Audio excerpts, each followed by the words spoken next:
வில்லி மாதிரி அது. ஏன்னா ஒரு சீக்ரெட் ஆஃபீஸர் அது. ஆமாம். அப்போ ஜேம்ஸ் பாண்டுக்கே 65 வயசு. அப்போ அவருக்கு உத்தரவு போடணும்னா ஒரு கிளவியை தான் போட்டாங்க. புரியுதா உங்களுக்கு? ஸோ அப்போ வந்து என்ன பண்ணாங்கன்னா, இந்த கிளவி எல்லா ஜேம்ஸ் பாண்ட் படத்துலையும் இருக்கும். இது ரோஜர் மூர் படத்துலேயும் இருக்கும். இதுலேயும் இதில் ஜேம்ஸ் பாண்ட் மாறலாம், பட்சே கிளவி மாறாது அப்படின்றது தான் இருந்துச்சு. இதில் வந்து இன்னொரு படம், அது நல்ல படம். அது வந்து 70s வந்த படம். நாங்கள் லேட்டராக ஸ்கூலில் படிக்கும்போது கட்டடிச்சு பார்த்த படம். அந்த படம் என்னென்னா டை அனதர் டேன்னு நினைக்கிறேன். Die another day. ஆமாம். அப்புறம் வந்து அதான் என்ன இன்னொன்று வந்து இன்னொரு படம், அது இப்போ டக்குன்னு பேர் ஞாபகம் வரல. இந்த டை அனதர் டே வந்து அப்புறம் இன்னொரு படம் வந்து ஜேம்ஸ் பாண்ட். அந்த படத்தில் பார்த்தீங்கன்னா எல்லா படத்துலேயும் ஒரு செக்ஸ் சீன், சூப்பரான ஒரு செக்ஸ் சீன் இருக்கும் ஜேம்ஸ் பாண்ட் படத்தில். நீங்கள் ஜேம்ஸ் பாண்ட் படத்தில் பார்த்தீங்கன்னா இன்றைக்கெல்லாம் அப்படி எவனுமே டேரக்டர் அந்த மாதிரி ஸ்க்ரீன் ப்ளே பண்ணுறதே இல்லை. முதல் ஜேம்ஸ் பாண்ட் படத்தில் எப்படின்னா, முதல் டைட்டில் போடுறப்பே போயிடணும், அந்த மியூசிக்கே உங்களை ஒரு பெப்பு ஏற்றும். Mission impossible, not 7 music, not 7 அது மாதிரி நாட் 7 போட்டதுலேருந்து நீங்கள் உட்காந்துடணும். லேட்டாக போனீங்கன்னா சீனை மிஸ் பண்ணி எடுத்தோடனே ஹெலிகாப்டர் சேஸ் அது இதெல்லாம் முடிச்சு இடிச்சு கதாநாயகி கடத்தல் ஒரு 15 நிமிஷம் பரபரப்பாக போகும் படம் ஆரம்பிச்சு. அதுக்கப்புறம் ஃபுல்லாக டைலாக் தான். அந்த கிளவி வந்துடும், இது அந்த சீஃப். அது வந்து பல திட்டங்களை போடுவாங்க. அப்புறம் இவர் இந்த துப்பாக்கி அந்த துப்பாக்கி காட்டுவாங்க. இன்ட்ரோல் பிளாக் விடும்போது ஒரு சீன் ஒன்று வச்சு விட்ருவாங்க, அருமையான ஒரு லவ் சீன் வச்சு விட்ருவாங்க. அந்த சீனில் நடித்த நான் பார்த்தேன், எவ்வளோ அழகாக இருக்கான்னா. அப்போ நான் சொல்கிறது 25 வருஷத்துக்கு முன்னாடி எவ்வளோ அழகாக இருக்காங்க இவங்க அப்படின்னு போய் ஏஜை செக் பண்ணால் அதுக்கு 45 வயசு. எப்படா நடிக்க வந்துச்சுன்னா 38 வயசில் தான் நடிக்கவே வந்திருக்கு. 45 வயசில் ஹாலிவுட்டில் பீக்கில் இருக்கு. இப்படி எல்லா நடிகையோட ஏஜ் எடுத்து பார்த்தீங்கன்னா 52, 54. ஹீரோயின் புரியுதா உங்களுக்கு இருக்கும். ஆனால் அப்போ இளம் பெண்களை காட்டணும் அப்படின்றக்காக ஜேம்ஸ் பாண்டுக்கு 5 ஹீரோயின் போட்டுருவாங்க. 18 வயசில் ஒன்று போட்டுருவாங்க. அவருக்கு 65 வயசு. அதெல்லாம் வரும், செத்துரும் கதையில். புரியுதா உங்களுக்கு?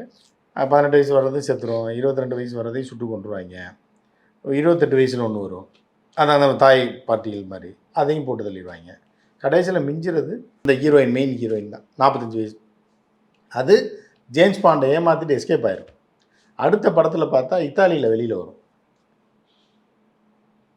அப்புறம் பார்த்தா அது வந்து ஜேம்ஸ் பாண்டோட ஆளாக தான் இருக்கும். இப்போ நீங்கள் சொல்கிறதெல்லாம் வச்சு பார்க்கும்போது இந்த ரீயூனியனில் இவங்க 2 பேர் சேர்ந்து நடிக்கிறதுல ஏகப்பட்ட ஹீரோயின்ஸ் இருப்பாங்க போல இருக்கு. இல்லை இருக்கணும். இப்போ அந்த ஓப்பனிங்கே இப்போ இந்த 35 மில்லியன் போயிருக்குன்னா இப்போ தான் பாயிண்ட்டுக்கே வந்திருக்காங்கன்னு அர்த்தம். இப்போ அந்த பசங்கள்லாம் என்ன பண்ணுறாங்கன்னா, அந்த சாட் ஜிபிடி அது இதிலெல்லாம் தேடுறாங்க, இந்த கேரேஜ் எங்கே இருக்குது, நம்ம காரை கொண்டு அங்கே விடுவோம். செம ஃபிகராக இருக்குது. ஒரு பொண்ணெல்லாம் வந்து டயர் கடியிலேருந்து வரும் டார்ச்சோட. இது என்னடா இங்கே டார்ச்சோட வரும், வாயில் டார்ச் வச்சு சர்வீஸ் பண்ணிகிட்டு இருக்கோம். இவங்க 2 பேர் வர்றதை பார்த்தோன்னே அது வெளியில் வரும், டார்ச்சோட வெளில வரும். அப்படி வந்தோடனே அதுக்கு ஒரு ஷாட் வச்சுருப்பாங்க. இப்போ இன்னொரு பொண்ணு வந்து அந்த டயரை தள்ளிட்டு போகிறல, பயங்கரமாக இருந்தது. அது நீங்கள் ரீவைண்ட் பண்ணி பார்க்கணும். ஏன்னா நெல்சன் அந்த மாதிரி நெல்சனை நான் ரொம்ப பாராட்டுறேன். எனக்கு நெல்சனை ரொம்ப, ஏன்னா இப்போ உள்ள டேரக்டர்ஸ் எனக்கு பெருசாக ஒரு இது இல்லைன்னா கூட நெல்சன் வந்து பட்டையை கிளப்புவார். ஆமாம், என்ன செலெக்ஷன் தெரியுமா? நீங்கள் ஹீரோயின் செலக்ட் பண்ணுறது மட்டும் கிடையாது. கமல் ரஜினின்னு மாபெரும் 2 உருவங்கள் இருக்கு. அந்த டயரை கலற பொண்ணு வரைக்கும் செலக்ட் பண்ணிக்காருங்க. அதுக்கு ஒரு காஸ்டியூம் ரெடி பண்ணி, அதுக்கு தான் நம்ம ஊருக்காரன் போட்டாலும் சுடிதாரை போட்டு விட்ருவாங்க. இருக்கட்டும் நல்லா இருக்கும். டேய் அந்த டயர் தள்ளுற பொண்ணுக்கு ஏன்டா இதை போட்டு விட்டீங்க? இல்லை அதிகபட்சம் ஒரு மிடி மாதிரி போட்டு விடுவாங்க. நீங்கள் நார்த் இண்டியனை தூக்கி போட்டால் தான் அவனுக்கு கரெக்டாக தெரியும் எந்த காஸ்டியூமே எந்த இடத்துக்கு போடணும்னு. கரெக்டாக போட்டிருக்கான். ஷார்ட்ஸ் இது வரைக்கும் தான், இது இப்போ வரைக்கும் போடுறதுலாம் கிடையாது. இது வரைக்கும் ஷார்ட்ஸ் போட்டு இங்கே கிழிச்சு விடணும். அந்த பொண்ணு டயர் இருக்க நீங்கள் திருப்பி பாருங்கள், பார்க்கணும். அதை வந்து அருமையாக இன்னும் ஒரு கார்லேருந்து இன்னொரு காருக்கு அதை தள்ளிட்டு போகும் பாருங்கள், பர்ஃபெக்டாக இருக்கும் மேட்ச். அந்த நேரத்தில் அதை கட் பண்ணிங்கன்னா அடியிலேருந்து ஒன்று டார்ச்சோடு வரும். அதை கட் பண்ணிங்கன்னா இந்த பக்கம் ஒரு பொண்ணு வந்து வாட்டர் சர்வீஸ் பண்ணிக்கிட்டு இருக்கும். காரை கழுவுன்னு நீங்கள் நான்லாம் 400 500 கொடுத்துருக்கீங்க ஃபோம் வாஷுக்கெலாம். மூதேவிங்க வண்டியை பசங்க தான் வீணாக போனவங்க. கடைசியில் பார்த்தா ஏன்டா சோப்பு நிறையா இருக்குது தம்பி, என்னடா 1000 ரூபா வாங்குறீங்க ஃபோம் வாஷுக்கு, ஏன்டா அப்படி பண்ணுறீங்கன்னா அன்றைக்கி சொல்லிட்டா கொஞ்சம் இருங்க சார் தண்ணி அடிச்சு விட்றான்ட்டு. நான் அந்த பொண்ணு கழுவுறதை பாருங்கள், கொடுக்குற காசுக்கு ஒருத்த அப்படி கழுவுதுங்க. அந்த ஃப்ரண்ட்டையும் கிளாஸு அந்த தொழிலில் வந்து எப்படின்னா அந்த கான்சென்ட்ரேஷன் இருக்கு, அதான் ஒரு டைரக்டோரியல் டச்ன்றது. புரியுதா? 35 அதில் வந்து என்னென்னா கமலும் ரஜினி நடந்து வருவாங்க, அந்த பொண்ணு இவங்கள பார்த்துக்கிட்டே வந்து தொழிலில் கரெக்டாக இருக்கும். அந்த கிளாஸை பார்த்தீங்கன்னா சோப் வாஷ் அப்படி பண்ணுது.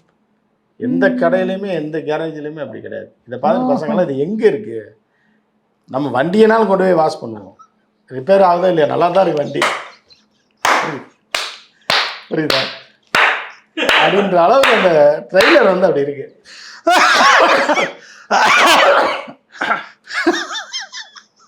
அப்படின்ற மாதிரி என்ன சில பேர் வந்து இதில் இன்னொரு விஷயம் என்னென்னா கம்பெனி சர்வீஸ் தான் விடணும், இல்லைன்னா இன்சூரன்ஸ் கேட்டாங்க.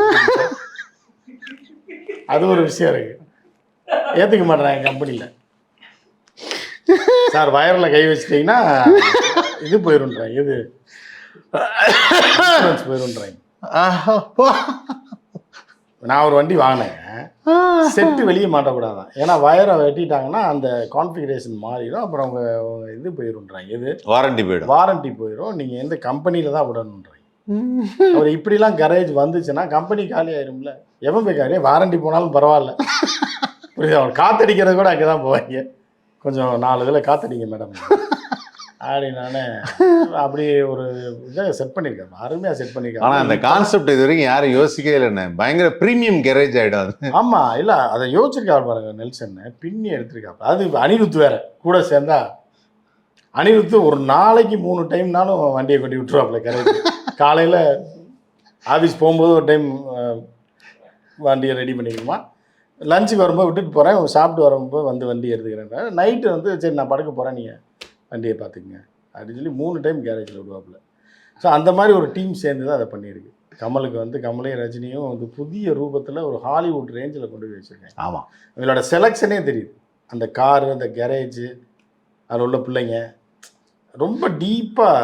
ஆக்சுவலாக அந்த வீடியோவை பார்த்துருந்தாருன்னா இப்போ நெல்சன் இன்னும் கொஞ்சம் கூடுதல் கான்சன்ட்ரேட் ஆகிடுவாரு. ஆமாம், இதை விட பெட்டராக ஹீரோயினை இப்போ செலக்ட் பண்ணி ஆகணும். ஆமாம் இல்லை, ஆமாம், எல்லாமே ஹீரோயின். ஏன்னா இப்போ இதையே டாப்பாக செலக்ட் பண்ணிட்டாங்க. ப்ரொடியூசர் கவுன்சில் எலெக்ஷன் வேறு வந்துருக்காங்க, நம்ம மெம்பர் தானே ப்ரொடியூசர் கவுன்சில், எல்லாம் மெம்பரு. நேற்று முடிஞ்சிருக்கு. இப்போ அதில் இப்போ அதெல்லாம் முடிஞ்சதுக்கப்புறம் இப்போ ஒரு டீம் ஜெயிச்சிருக்கு, நம்ம இவங்கெல்லாம் ஜெயிச்சிருக்காங்கன்னு வைங்களேன், தமிழ் குமரெலாம் ஜெயிச்சிருக்காங்க. இப்போ ப்ரொடியூசர்லாம் யோசிப்பாங்க, அந்த 3 பிள்ளையில் ஒரு பிள்ளையை தூக்கி ஹீரோயின் ஆக்கிடுவாங்க. இதை இந்த கேரேஜ் அடியிலேருந்து ஒன்று வருது பாருங்கள், ரஜினி வரும்போது கிராஸ் பண்ணி அது ஒரு படத்தில் ஹீரோயின் ஆயிரும், இந்த வண்டி தள்ளிட்டு வரது ஒரு இது ஹீரோயின் ஆயிரும். ஆனால் அட்ரஸ் கொடுக்க மாட்டாங்க அந்த கம்பெனிலேருந்து. ரெட் ஜெயிண்டில் வந்து படம் முடிகிற வரைக்கும் அட்ரஸ் தர மாட்டாங்க, இல்லைன்னா இதை கொண்டு போய் சதைச்சி விட்ருவாங்க, வேறு சின்ன கேரேஜில் கொண்டு பழைய அம்பாசிடர் கலவு டைம் போச்சு, அதனால சொல்ல மாட்டாங்க. இருந்தாலும் அவங்க எல்லாமே ஒரு ஹீரோயின் ஆகிடுவாங்க. 2 வருஷம் கழிச்சு எப்படி இருக்கும் அவ்வளோதான். ஏன்னா அந்த படம் ரிலீஸ் ஆகிறதுக்கு கண்டிப்பாக 2027 28 ஆகிடும். இல்லை 28 பொங்கல் தான் வரும், 27 வந்துடும். 27 வர்றதுக்கு வாய்ப்பு இருக்கு. ஏன்னா ரஜினி சாருக்கு ஆல்ரெடி ஒரு படம் வரணும், சிபி சேகரத்தோட டைரக்ஷனில் ஒரு படம் வரணும், அது 27 வரும். அது 26 எண்ட்லேயே வந்துருக்கு. இல்லைண்ணா 26 எண்டில் ஜெயிலர் 2 வருது. சரி, 27 மிடில் தான் சிபி சேகரத்தை டைரக்ட் பண்ண படம். ஒரே வருஷத்துல 2 பண்ண மாட்டாங்க. ஆமாம், அப்புறம் அடுத்து 28 தான். 28 பொங்கல், எனக்கு தெரிஞ்சது 28 பொங்கல், 2028 பொங்கல் இருக்கும், மாபெரும் கொண்டாட்டமாக இருக்கும். அந்த பிள்ளைங்களாம் ஆயாவாயிருமே, அதுதானே பிரச்சனை. அது அதுக்கப்புறம் அது கேரேஜில் வந்தால் என்ன வரலன்னா ஓகே, அது நெல்சன் பார்த்து பண்ணுறது தான். அப்புறம் பின்னாடி போய் கேட்பாங்க, ஏங்க அந்த கேரேஜில் ஒன்று டயரை தள்ளிட்டு போச்சு அந்த பொண்ணு, ஏங்க அது அந்த மாதிரி, ஏங்க அது டயருங்க, டயரை தள்ளிட்டு போச்சு அந்த பொண்ணு அப்படிங்கும்போது அது வயசு ஆயிடும். ஆனால் அந்தளவுக்கு ஆக விட மாட்டாங்க. ஆனால் கண்டிப்பாக நீங்கள் சொல்கிற மாதிரி சூப்பர் டூப்பர் ஹிட்டுங்க, எழுதி வச்சுங்க. இந்தியாவிலே ஒரு பெரிய மாற்றம், இந்த படம் பர்ஃபெக்டாக முடிஞ்சுதுன்னா இந்த படம் வந்து அதுக்கப்புறம் விஜயோட மார்க்கெட்டே காலியாயிடும்.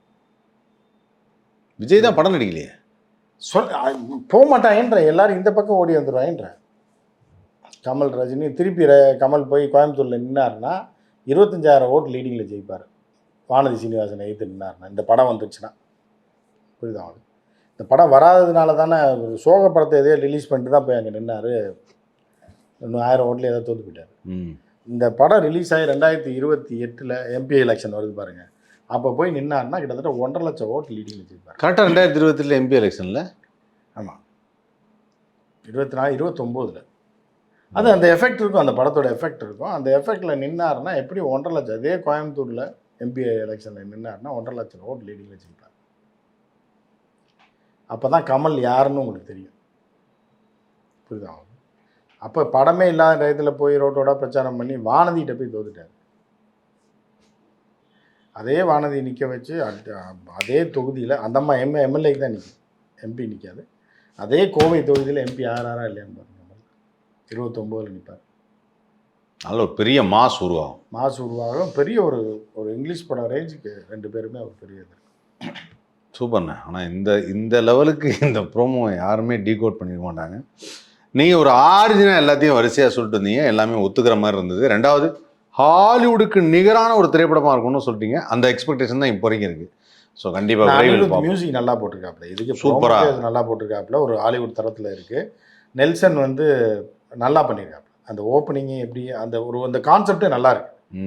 நெல்சன் வந்து இந்த காலத்துக்குரிய ஒரு அருமையான டைரக்டர், அற்புதமான, நல்லா சூப்பராக பண்ணிடுவாப்புல. நல்லா வரட்டும் படம். சூப்பர். 2 ரசிகர்கள் எதிர்பார்த்துட்டு இருக்கோம். நீங்கள் ரஜினி ரசிகர், நான் வந்து ஃபஸ்ட்டு கமல், 2வது ரஜினி. நீங்கள் ஃபஸ்ட்டு ரஜினி, 2வது கமல். 2வது கமல் வந்து பார்க்கலாம். ஓகே, சூப்பர்ண்ணே. ரொம்ப நன்றிண்ணே. தேங்க்யூண்ணே. தேங்க்யூ ஸோ மச்ண்ணே. தேங்க்யூ.